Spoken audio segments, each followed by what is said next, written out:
Stalybridge Celtic's academy has been given a boost ahead of the new season, thanks to a renewed sponsorship deal with Smurfit Kappa. Having been with the club for the past 2 years, the company has extended its contract until 2021. We spoke to Stalybridge Celtic Chief Executive Ian Milligan, who thanked the company for its ongoing support and told us how it will benefit the academy.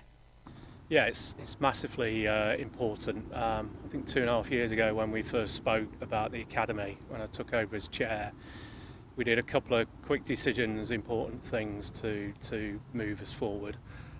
One was appointing Dave Sullivan as head coach, which has stood us in good stead over the last 2.5 years. And the second was switching the education provider to Tameside College and bringing it within the borough under Jackie Moores.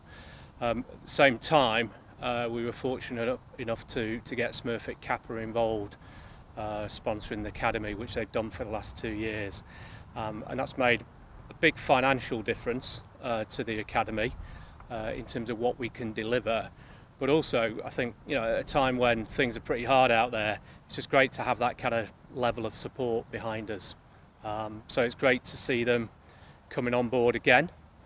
For the next 3 years, they've renewed that sponsorship of the academy, and they're also taking over the Mottram End stand sponsorship for the next 3 years as well. So we're really grateful to Lynn Case and Gary Farker and the whole Smurfit Stalybridge team.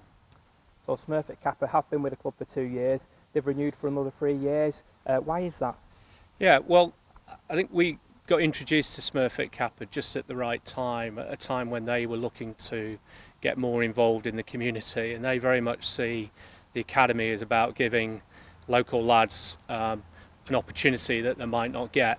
They're probably more interested in the educational opportunity for the lads, which I think is a good thing. And actually this last summer, I think we've got our highest number of university entrants from the academy. So yeah, some of them are going to go on and hopefully develop a decent football career, but probably more importantly, they're getting educational opportunities on the back of Smurfit Kappa's support that ordinarily they wouldn't be getting, and that really is what's in it for Smurfit Kappa. As you said then, it's been about 2.5 years since we first spoke about the academy. What's gone on since then? Well, the student numbers have increased. We were probably at about 25 back then, and we sort of hover between 35, 37. I'd like to get that up to 40 if we can. But it's also about the kind of quality of what we can deliver. So we've had a consistent coaching team in place with Dave and Danny Eves. Keith Briggs has helped out as well. We have a sort of specialist goalkeeping coach as well, which again stood us in good stead when Aidan debuted for the first team in last season. So it's really been about getting on and delivering a good product and having that continuity at a time when we've gone through 4 different managers. So to have that continuity in the academy is doubly important in that kind of a situation. We also spoke to Celtic's head of academy Dave Sullivan, who provided the latest updates ahead of the new season, which starts in September. Yeah, I mean, compared to the previous season, recruitment went well last year. We ended up with 37 candidates. As I said, 5 of them went on to appear for the first team. Tameside College have been instrumental in helping us deliver that programme, and there's a good partnership there with ourselves and them. Mike Smith in the community has helped create more links as well by working with the local schools in the community. We play in the conference lines under 19, so the standard of football is high. I mean, we went from 9 teams last year, the league's gone to 12 teams, so some of the games we won last year against like MMU and Chorley, they've ended up dropping out the league, and now they've been replaced with people like or teams like Salford and Tranmere Rovers. So the calibre of the league has kind of gone through the roof, but it's the kind of test that you want for players. And then from then on, if they do well, then you're looking to break into the first team, train with them.